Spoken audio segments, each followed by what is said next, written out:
Hey, everybody. Mark and I have over 20 years of experience as therapists and as addicts in long-term successful recovery. We know better than anyone what works and what doesn't to break out of porn and sex addiction, heal betrayal trauma, and reclaim your relationship. And we've poured all of our personal and professional recovery and healing experience into a first-of-its-kind program for addicts, spouses, and couples. We call it Dare to Connect. At least 4 times every week, we engage with you in real time, in the trenches, giving you the knowledge and the tools to take back your life and relationship. Whatever else you've done on your journey for healing and recovery, you've never done anything like this. Mark and I, we've made all the mistakes, so you don't have to. Don't reinvent the wheel. We all know tomorrow never comes. Look, don't wait one more day to change. Claim your free 2-week trial today at daretoconnectnow.com.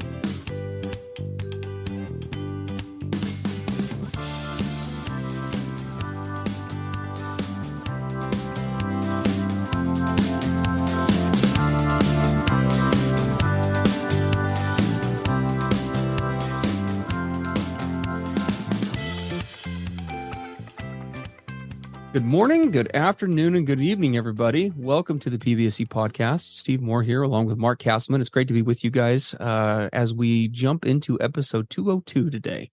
The title of today's episode is the following: Have I been betrayed? I have been betrayed by so many men. What steps can I take going forward to not be hurt again? Great topic. And then the topic is actually based off of a really good submission by a partner out there who obviously we always keep names confidential, but we so appreciate her reaching out with this question. It's a great one because it's good. Today's topic is going to involve concepts that we touch on fairly frequently, but put it through a very different lens of, I think, any episode we've ever done, which 202 episodes in is kind of hard to do these days. So anyway, I'll just kind of summarize it. The submission was pretty lengthy, but this is what she says. Essentially, she told us this. She's a woman. She's now on her. Let's put it this way. She basically references a lot of past trauma from men in her life from 3 specific sources. The first was from her father, both with things that happened in childhood as well as in adulthood. Followed by a marriage, by a marriage that was 28 years long. In which she was betrayed sexually through pornography, sexual addiction, the stuff that we talk about here on the podcast all the time. And then the same thing actually happened in a 15-and-a-half-year relationship that she just came out of following her marriage that was also plagued with pornography use, sexual addiction, and issues like that. And the trauma that she experienced on the father's side doesn't just incorporate issues around neglect and abuse from her childhood. She actually references that there's a lot of sexual trauma there as well, with some really coarse remarks that he's made over the years that have been very damaging to her and kind of given insight into his mentality around sex and women and things like that. They've clashed on that a number of times, but then also apparently she found out that her own father was actually supplying her former husband with pornography at one point in time as well in the marriage behind her back. So even as we just iterate this, it makes us mildly ill because this is clearly a lengthy, over 40-year history of trauma at the hands of men involving sexuality of one form or another and trust. And so basically her question is the following: what steps can I take to ensure, now that I'm out of that last relationship, that I don't add a 4th traumatic man to my life, essentially? How do I make my next relationship not be another in the string of all of this trauma, lying, deception, and sexual betrayal? Because I need the next one to be right. So that's the topic for today. Yeah. And man, as we read this, her submission, our hearts really go out to her. One of the things that you mentioned, Steve, before we were starting to record that I absolutely resonated to, it is amazing that she wrote into us, two guys, right, in long-term successful recovery from sex and porn addiction and betrayal. She actually says that she's listened to pretty much all of our podcasts multiple times. And we applaud her for having her stuff together enough to be willing to listen to two men talk It's about the story. absolutely incredible. I mean, it's miraculous that it really is. She would do that. So we're just deeply impressed with where she's at already. To be able to do that and to be able to retain an openness to that. I mean, Mark and I have been doing this for a long time, and we have worked with more than one partner where, with a far less of a traumatic background, if we're just talking about on paper, many women have reached that point of, if you have male genitals, you can take a long walk off a short cliff. Right. I'm not interested in anything you have to offer, be it even a hello at the grocery store, much less a podcast. So thank you for your trust, and to all of you who we all know carry different degrees of betrayal, for tuning in each week. We're glad that you find this to be helpful. Yeah, all the partners listening, we feel deeply humbled that you show up here, and it's pretty amazing, all of it. Well, let's jump into answering her question, Steve. Yeah. And this is not something new to us. Steve and I, in our own therapy work over a couple of decades, we have had many, many, many women come to us with this same heartfelt yearning. I am so spent and exhausted and tired and done with these kinds of relationships. How do I have any hope going forward where this does not get repeated again? I don't have another one in me like these past ones. Absolutely. Well, and as we were getting ready for this today, our again, with all the empathy in the world, we want to make sure we set both this listener, but also all of you who maybe find yourselves in similar circumstances, or because again, right, trauma is relative, and you don't have to be doing relationship number 4 like this woman is to find yourself in need of the content we're going to talk about today. Because there's obviously a lot going on here for this woman, and relationships are always a risk, right? And that's the hard reality about relationships. Intimacy is a risk. The degree to which we are vulnerable and open ourselves up to somebody else is the degree to which we can be hurt. Yeah. And that's just a truth about relationships, and it's also why so many people oftentimes talk about intimacy and love, but few, comparatively speaking, I think, ever really understand what that means in their lifetime, because there are so many different layers to what that can look like. And so when it comes to that, we do have some thoughts, and we wanted to break down today's episode into 2 main parts. Okay. The first is going to be, let's talk about the self work, or the self, I guess you could say, activities, or the work to be done when it comes to one's own world. That would be a great place for this partner and other partners who find themselves in this place to start before jumping into another relationship. And then the second piece is, we want to end the podcast today by covering some basic guidelines or healthy expectations, as well as their kind of attached red flags that you'll want to avoid that would be applicable to anybody. Okay. Obviously, everybody's expectations in a relationship are going to be unique, but we did want to give you at least some baseline ones just to kind of get the juices flowing as we leave you here today. So we're excited to jump on in. So with that, we'll jump on in. So, and let me say something. I want to make sure, because if I was a guy listening to this particular podcast and I had read the title and I just heard Steve give the introduction, I would be tempted to tune out. Oh, great. This is going to be a podcast for women, for partners, about how to avoid me. Right. And so I would very easily tend to write it off as not applicable. I might even get a little bit defensive about it or so forth. But guys, if you're listening to this podcast, please, please, please open your minds and your hearts, because we are going to talk about things, number one, that are going to apply to each of you guys listening for your own personal work. This doesn't just apply to the women, that we're going to talk about the personal work side. And as we also talk about the guidelines for having healthy expectations in relationships, if you guys want to learn how to have a successful relationship, listen in on what we're about to teach. This is not for women only. So please don't write this off, guys. No, absolutely. No, it's a great caveat to throw there at the beginning.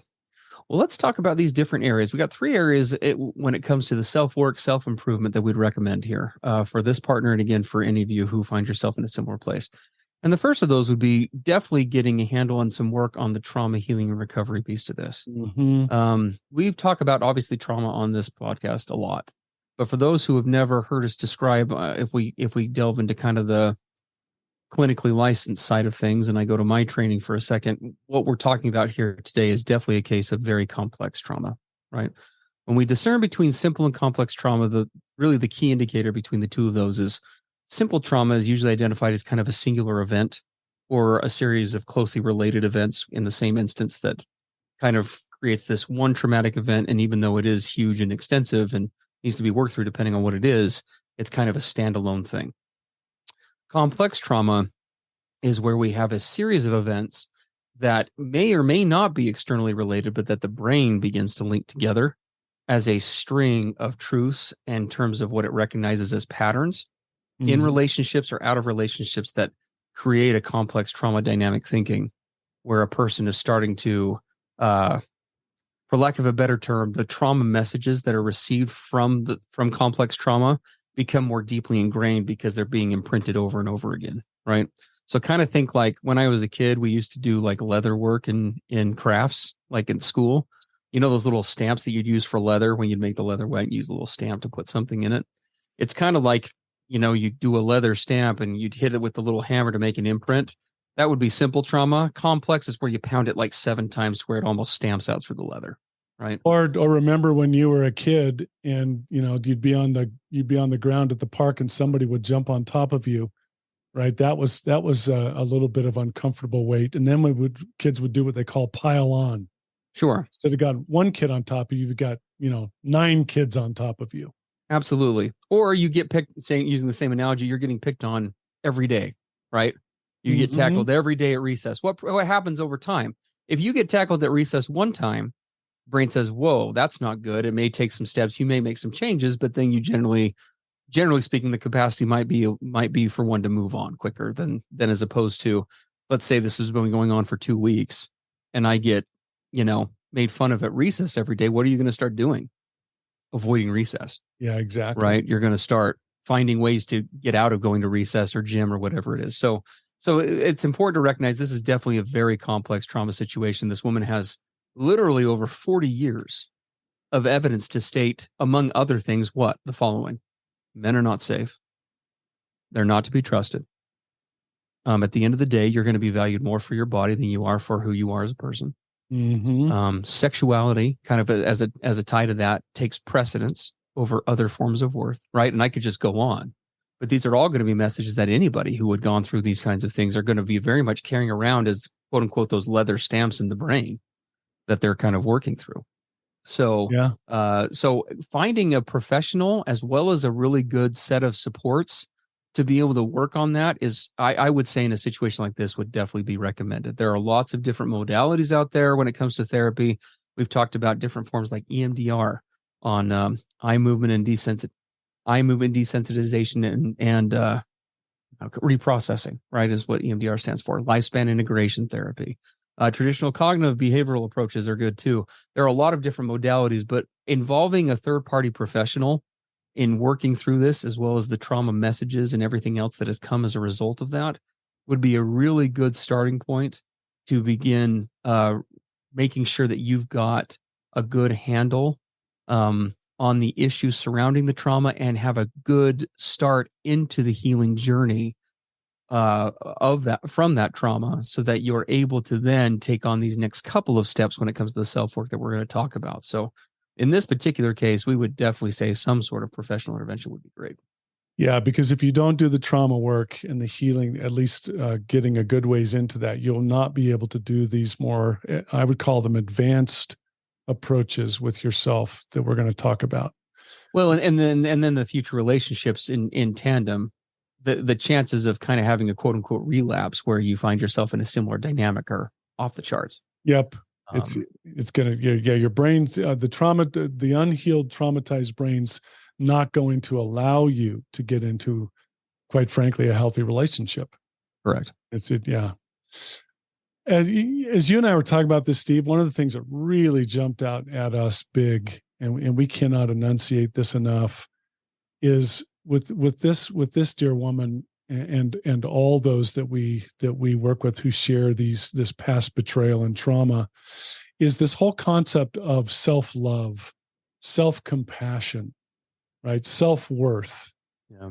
And that we right along with the trauma work is that this is at the top of the list, right? You said before we started recording today that the degree to which you love you is really to the degree to which you can love others. That the degree of the healthy relationship that you have with yourself is a direct doorway and reflection of whether you're going to be able to have a healthy relationship with someone else. Yes. And so this self-love and self-compassion work is critical, right? This gal, right? What do we try to always put emphasis on, right? She did not cause these traumatic relationships, right? She didn't deserve them.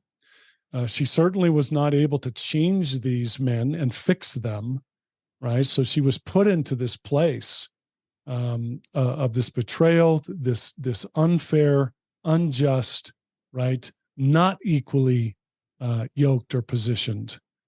And now you can, when you're put into that place over, as you said, 40 years, you get into the place easily where your own self-worth, your own self-image, it just starts to be broken down, right? It can't help but suffer in all of this. You start to doubt yourself.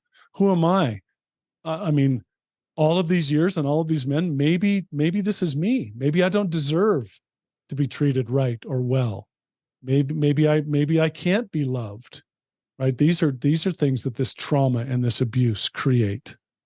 Absolutely. Well, and just being able to we oftentimes on our Dare to Connect program, we talk about this concept of accurate account dash ability. Right? Yes. And among other things, what we're referring to when we talk about that in the program is cultivating and developing out an acute awareness of both your strengths and weaknesses, right? Mm-hmm. Assets and deficits, and that you're able to embrace all of those and to love and find worth in yourself, incorporating all of that into one whole. Yes. So, and that is definitely a way that differentiates from many of the, I guess you could, how would I say this? The more simplistic approaches to like self-love. This goes way deeper than just looking in the mirror and telling yourself you're awesome, right? Or giving yourself a hug every day, right? True, accurate accountability means being able to develop love with oneself, not because we've trained ourselves just to look at all these good qualities about us that are real or imagined. It's the process of being able to practice a level of mindfulness and self-awareness paired with self-compassion. It creates this place where we are able to show up and say, yeah, these again are my strengths. These are the things that are weaknesses for me. But all of these things put together and combined they make up the whole me that is Steve, and Steve is worth loving. Right? Yeah. Yeah. I mean, we talk about, I mean, often this is not thought about, but getting to the place where I can unconditionally love and accept myself. Unconditionally love and accept myself, right? I'm lovable because I am. I'm acceptable because I am. Now, does that not mean I want to work on myself and over time transform and evolve into higher versions of myself? Of course not. But those things don't determine whether I'm lovable or acceptable. Yeah, we just a couple weeks ago in D2C, somebody asked the question, how do I know when I'm ready for a relationship? Mm-hmm. We hear that a lot from clients, like in our clinics and things. How do I know when I'm ready for a relationship? And the answer to that is, it kind of sounds like something you knit on a pillow, and we can't talk about it today because we've covered in other episodes. But you're ready for a new relationship when you don't need a relationship. I know. When you get to that point where you found enough love and acceptance with yourself that you want to share that amazing person with another person, and you've already found ways to find, fulfillment within your own life and your own purpose and things, that's when we find people are most optimally ready then to say, look, I'm an amazing person. I'm going to find another amazing person, and we're going to do like psychotically kick-ass things together. Right. I mean, that's what we're looking for. That's how real non-codependent relationships function. So that's what we're shooting for. Yeah. It's not because I need this person or I'm desperate to have them, or I'm not okay if I don't, establish a relationship. I'm okay just like I am. I'm independent. I'm sovereign. I'm awesome. And now I want to find somebody else to collaborate with and to cooperate with. Not because I need it, but because I want it. I desire it. One of the things, Steve, you and I talked about that is critical here as well is this whole area of boundary work. And we could do like 10, in fact, we have done a series of podcasts over time on boundaries. Boundaries are huge.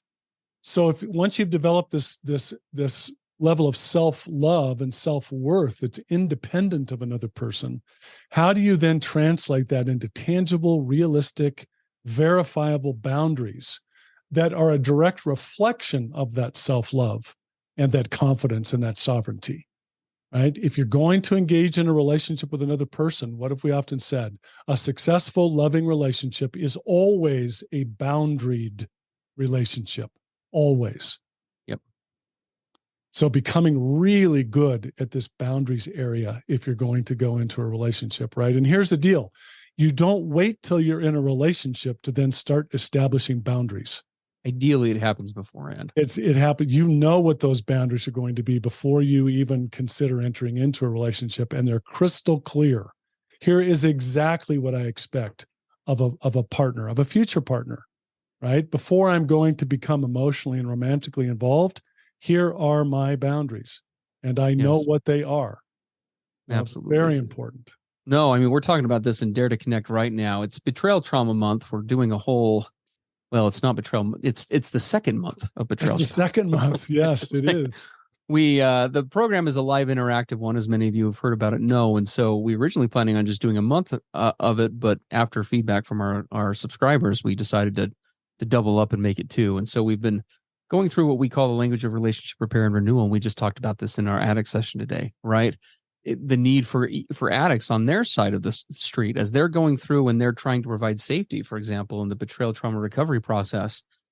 Probably the only thing worse that you can do in betrayal trauma work as an addict, besides causing trauma, is doubling down on the trauma. And one of the ways that oftentimes happens is in a place of pain or a place of wanting to rescue or whatever the case we may find ourselves in.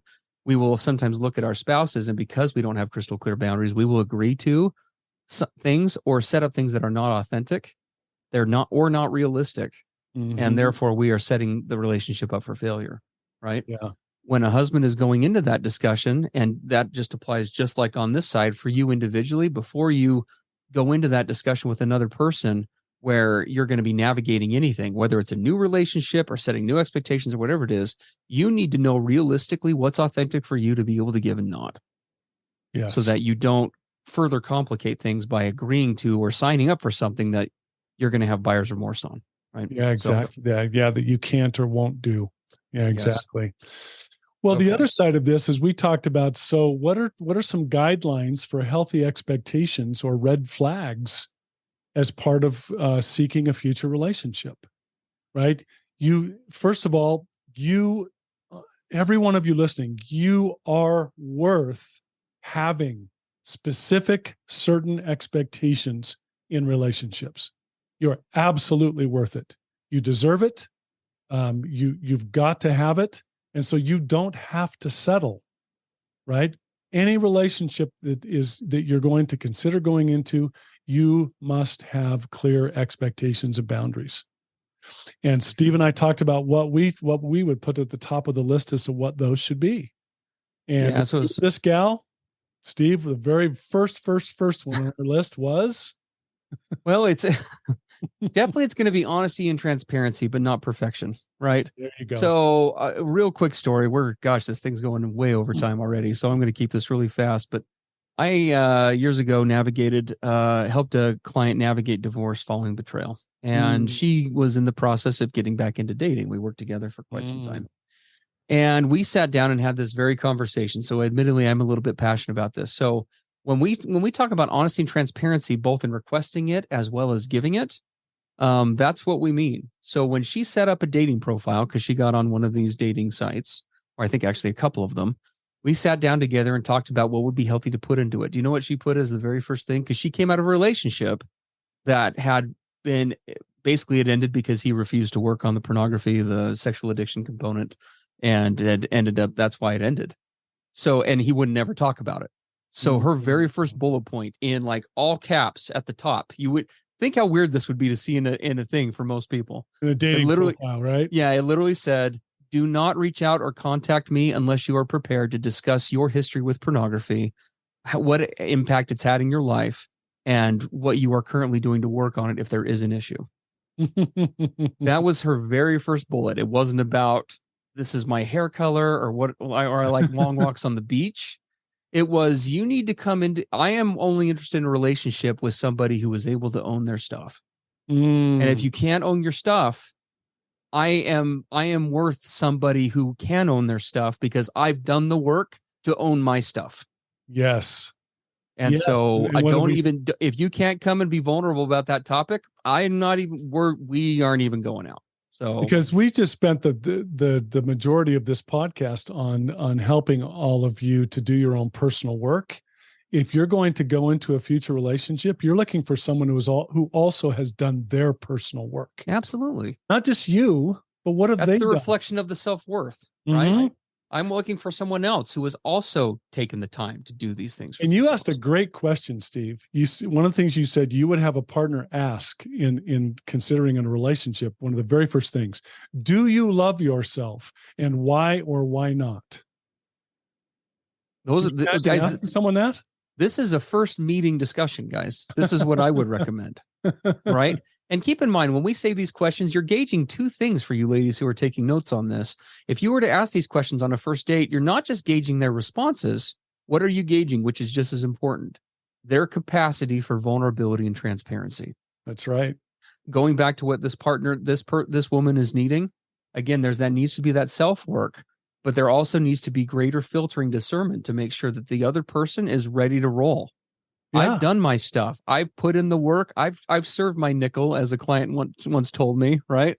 And I'm looking for somebody else who has served theirs too. Like, I want this to work, and I want them to be able to meet me on equal terms. So they got to be able to talk about that. Another example of that, right? What are your expectations in a relationship? What are you looking for in a partner? You asking him. Yes. A guy who's really serious about dating on command should be able to answer that question in a deep way. And it needs to go beyond female genitalia and a pair of breasts, being candid with you. Like, it needs to be, I want these things. I'm looking for someone emotionally who is this way, right? You're never going to be able to cultivate a healthy relationship with somebody who hasn't dialed in on what they are also seeking, right? If they have an accurate sense of self-worth, then they should have an accurate idea of what those needs are too. Yeah. And right in concert with that is, has he worked to develop his skill set with overall intimacy? Yes. Right? Into Absolutely. Me you see, into you I see. And we don't just mean sex when we say intimacy, right? We've often talked about the 8 areas of intimacy. How skilled is this person, because they practiced it, are they at being an intimate partner in all of its aspects, right? Another really important, how self-aware is this person? Can he be vulnerable? Is he good at vulnerability? Is he good at being transparent about the good, the bad, the ugly, and all of him? Can he talk about uncomfortable topics? Yeah. I'll be the one to put myself out here, talk about like sexual maturity. I don't think I could even say masturbation out loud in front of somebody till I was like 25. That's a problem. Yes. Right? Like, I need to be able to have a sense of, adultness about me and a maturity around these topics to be able to, again, having done this work, right? The last thing that we want to be doing is setting a relationship up for failure and it's not to say that somebody who can't do those things is bad. Okay. Can we just be clear about that? To all you guys listening, that's not that that's a bad thing. What it means, though, is that you need to be finding somebody that you can equally pair with to set the relationship up for success, right? If one of you is emotionally 45 and the other one is emotionally 20, can the relationship work? Yeah. Is it likely to work? No. So it's important that we're just realistic with those things, that we're all very much on the same page so that we can make intelligent decisions and not set ourselves up for more of that hurt, more of that pain. And please don't misunderstand us. It also doesn't mean that if you have mistakes and poor choices and even addictions and all kinds of other things in your past, it doesn't mean that you're automatically eliminated from the pool of being a future partner with someone. Oh, not at all. Doesn't mean that at all. Can I be really frank real quick? I know we're kind of getting over time here, but just to demonstrate this, Brittany and I were talking about this not just a little while, not even that long ago. We're looking at having kids right now. And obviously you all know that Steve here and Mark were both really, really open, right, about our time and our background in addiction. I've told Brittany multiple times that when our daughter, if we have a daughter, starts dating, I'm going to ask him specifically, not if, what exposure have you had to pornography and what does that look like? Because I will tell you hands down, from where I sit today, I would be so much more comfortable with my daughter dating somebody who comes in and says, look, Mr. Moore, here's the deal. I've had this struggle. This is when it started. These are the things that I've learned so far. Here's the things I'm doing to work on it. Right. And here's what I have in place to continue to work on it.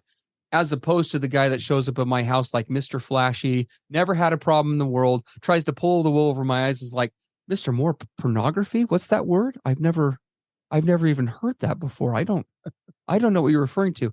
That guy, I'm going to kick to the curb as a father because we both know he's bullshitting me. Yeah, exactly. Right. I want my daughter to be with somebody who isn't weakness free. I want him to be with somebody who has a handle on, a grasp on, and an awareness and willingness to work on weaknesses. Right? Yeah. And finishing up, having said that, Steve, if I'm going to get into a relationship, or anyone listening, ask this person, what were your biggest failings in your past relationships? And what role did you play in all of that? And what specifically have you been doing since to grow and mature so that the outcomes in the future will have a great chance to be different? He should be able to take ownership of those things. Now, that doesn't mean he ended it or anything, but it almost always takes two to tango, right, in a relationship. Mm-hmm. And if his attitude or hers, because this could apply either way, right? We recognize this is, you can flip sexes here. But if his or her attitude is, well, they were just such a blankety blank and that's why it ended, that is a problem. Mm-hmm. Now, it doesn't mean that they weren't a blankety blank, but where are your failings on that side, right? Where's that self-awareness? Where's that insight into, here are the things that, yeah, I wasn't the fire, but I definitely may have been the gasoline at times, right? Where's your part in it? So again, anyway, comes back to where we started: honesty, transparency, accountability, right? Owning my side of the street, all of these things.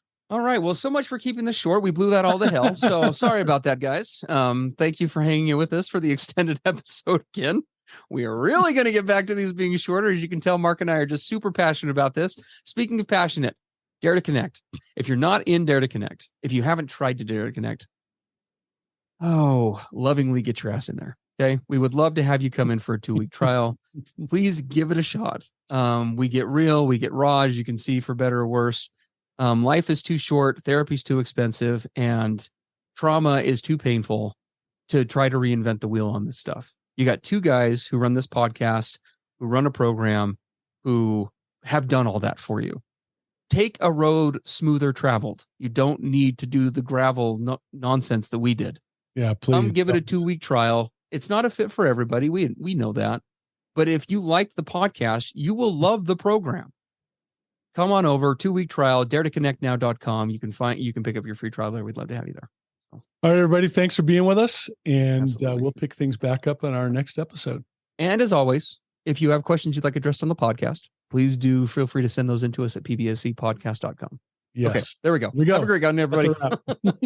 Bye-bye. Everything expressed on the PBSE podcast are the opinions of the hosts and the participants and is for informational and educational purposes only. This podcast should not be considered mental health therapy or as a substitute thereof. It is strongly recommended that you seek out the clinical guidance of an individual qualified mental health professional. If you're experiencing thoughts of suicide, self-harm, or a desire to harm others, please dial 911 or go to your nearest emergency room.